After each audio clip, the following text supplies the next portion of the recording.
Hi hello, today லஞ்சுக்கு mushroom biryani தான் பார்க்க போகிறோம். வாங்க பார்க்கலாம். கண்ணு மொழி காக்கா முள்ளா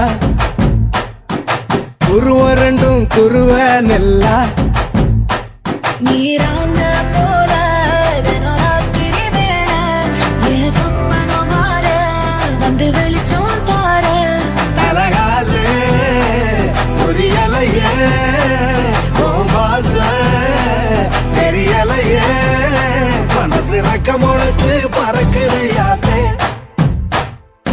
கண்ணு மொழி காக்கா முள்ளா உன் குருவ ரெண்டும் குருவ நெல்லா